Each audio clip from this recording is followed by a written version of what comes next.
बिस्मिल्लाहिर्रहमानिर्रहीम। शुरू अल्लाह के नाम से जो बड़ा मेहरबान नहायत रहम करने वाला है। अस्सलाम वालेकुम, वेलकम टू माय किचन। आज मैं आपसे शेयर करूंगी बिल्कुल देगी स्टाइल आलू गोश्त की रेसिपी, जिसको बनाना तो आसान है ही लेकिन खाने में भी एकदम लाजवाब है।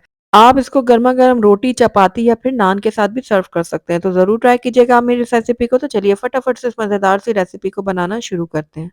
तो बिस्मिल्लाहिर्रहमानिर्रहीम, सबसे पहले मैंने यहाँ पर मिट्टी की हांडी ले ली और इसके अंदर ऐड करूँगी मैं 1 कप घी। आप चाहें तो ऑयल का भी इस्तेमाल कर सकते हैं, लेकिन घी में ये आलू गोश्त बहुत ही मज़ेदार बनने वाला है। साथ ही इसके अंदर कुछ खड़े मसाले हम ऐड कर लेते हैं। उसमें मैंने 1 फूल ले लिया है जावित्री का, 4-5 मैंने काली मिर्चों के दाने लिए, छोटा-सा बिल्कुल टुकड़ा मैंने यहाँ पर जायफल का लिया है, 1 मैंने बड़ी इलायची ले ली है, 2 मैंने छोटे टुकड़े जो है ना दालचीनी के लिए हैं और 2-3 लौंग ले लिए हैं। अब सारे खड़े मसाले मैंने घी में शामिल किए हैं, इनको हल्का-सा हम क्रैकल करेंगे, बहुत ज़्यादा नहीं हमने फ्राई करना, बस हल्का-हल्का करेंगे कि इनकी खुशबू जो है ना वो घी में आ जाए। तो हल्का-हल्का फ्राई करने के बाद जो है ना इसके अंदर हम ऐड करेंगे प्याज़। तो यहाँ पर मैंने 2 दरमियाने साइज़ के प्याज़ लिए थे, जिनको ऐसे रफली काट के मैंने इसके अंदर ऐड कर दिया है। प्याज़ ऐड करने के बाद इसको हमने तब तक पकाना है जब तक प्याज़ हमारे थोड़े सॉफ्ट नहीं हो जाते। हमने कलर नहीं देना बहुत ज़्यादा प्याज़ को, बस इतना पकाना है कि थोड़े नरम हो जाएँ। इस तरह लगातार चम्मच चलाते हुए हम प्याज़ को फ्राई कर लेंगे। ये देखिए प्याज़ हमारे अच्छे से फ्राई हो चुके हैं और बिल्कुल हल्का-सा इसका कलर भी चेंज हो गया है। गुलाबी रंगत हो गई है इन प्याज़ों की। तो बस इस टाइम पे आकर इसके अंदर हम ऐड करेंगे गोश्त। तो मैं यहाँ पर तकरीबन आधा किलो जो है वो मटन का इस्तेमाल कर रही हूँ। आप चाहें तो बीफ या फिर चिकन का भी इस्तेमाल कर सकते हैं। तो यहाँ पर मैंने अब ऐड किया है 1 खाने का चम्मच भर के लहसुन अदरक का पेस्ट। अब हमने गोश्त की भुनाई करनी है तकरीबन 2 से 3 मिनट के लिए लहसुन अदरक और प्याज़ के साथ। जब इस तरह से हम गोश्त की भुनाई करते हैं ना लहसुन, अदरक और प्याज़ के साथ, तो बहुत ही अच्छा फ्लेवर आता है गोश्त के अंदर और गोश्त की जो अपनी स्मेल होती है वो ख़त्म हो जाती है। अब कुछ हम ड्राई स्पाइसेस के अंदर ऐड करते हैं। तो हाफ़ टी स्पून मैंने हल्दी पाउडर ऐड किया है, खाने का चम्मच मैंने धनिया पाउडर ऐड किया है और 1 चाय का चम्मच मैंने नमक ऐड किया है। नमक आप अपने टेस्ट के अकॉर्डिंग कम-ज़्यादा कर सकते हैं। अब सूखे मसाले ऐड करने के बाद 1 मिनट के लिए मैं दोबारा से इसको भून लूँगी और ये देखिए 1 मिनट हो गया है मसालों के साथ भूनते हुए गोश्त को। अब इसके अंदर हम ऐड करेंगे टमाटर। तो 2 दरमियाने साइज़ के टमाटर थे, जिनकी स्किन उतार के ना मैंने काट के इसके अंदर ऐड किया है। टमाटर को भी मैं 1 मिनट के लिए भून लूँगी गोश्त के साथ। तो बस 1 मिनट के लिए मैंने टमाटर को भी पका लिया। अब इसके अंदर हम ऐड करेंगे पानी।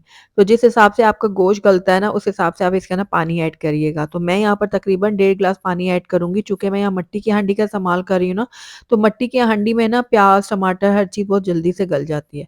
इसलिए बहुत ज़्यादा मैंने पानी ऐड नहीं किया। बस अब इसको कवर करूँगी और 10 से 15 मिनट के लिए ना इसको मीडियम लो फ्लेम में पकने के लिए छोड़ दूँगी। तकरीबन 10 मिनट हो गए हैं गोश्त को पकते हुए।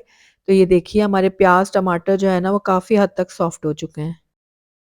तो बस इस टाइम पे आकर इसके अंदर हम लाल मिर्चों का पाउडर ऐड करेंगे। तो देगी लाल मिर्चों का पाउडर मैंने ऐड किया यहाँ पर आधा खाने का चम्मच और 1 चाय का चम्मच इसके अंदर मैं ऐड करूँगी कश्मीरी लाल मिर्चों का पाउडर।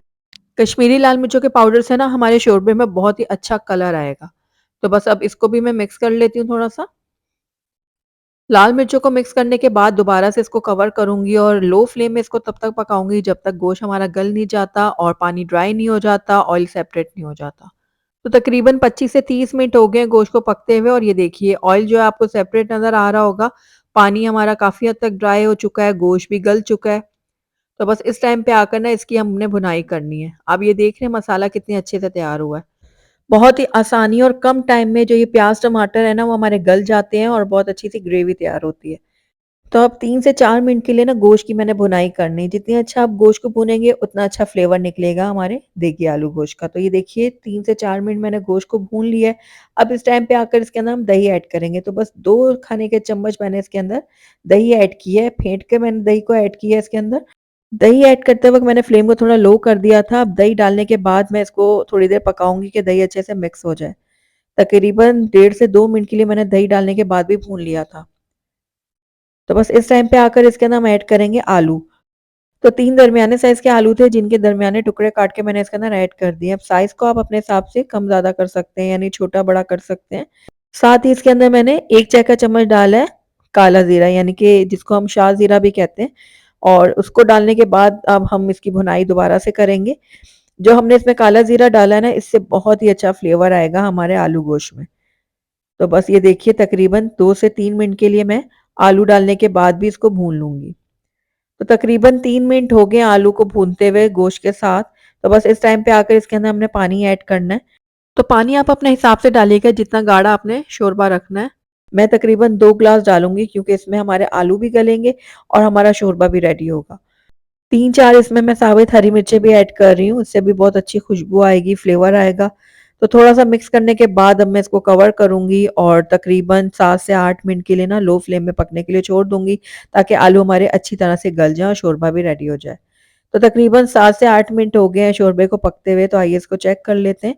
तो माशाल्लाह से बहुत ही ज़बरदस्त सी खुशबू आ रही है आलू गोश्त में से।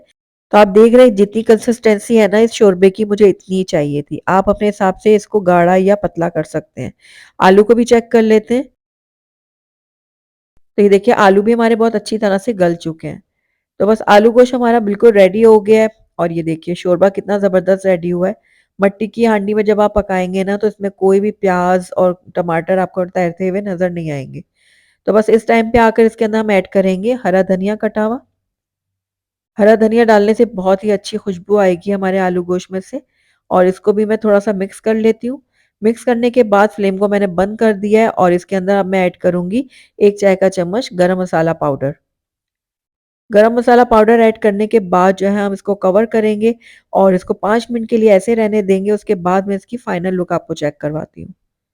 तो माशाल्लाह से ये देखिए बहुत ही अच्छा कलर आया है हमारे आलू गोश्त में और बहुत ही खुशबुएँ आ रही हैं इसमें से।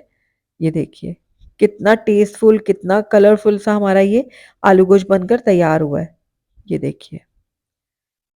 तो आलू गोश्त हमारा बिल्कुल रेडी है, आइए इसको अब हम प्लेट आउट कर लेते हैं।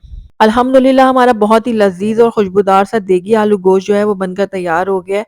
बहुत ही सिंपल वे में बना है लेकिन बहुत ही टेस्टी बना है। आप इसको गरम-गरम रोटी और नान के साथ सर्व करें, सबको बहुत ही मज़ा आएगा। तो ज़रूर आपने ट्राई करना है, मुझे फीडबैक में बताना है कि आपको मेरी आज की रेसिपी कैसी लगी।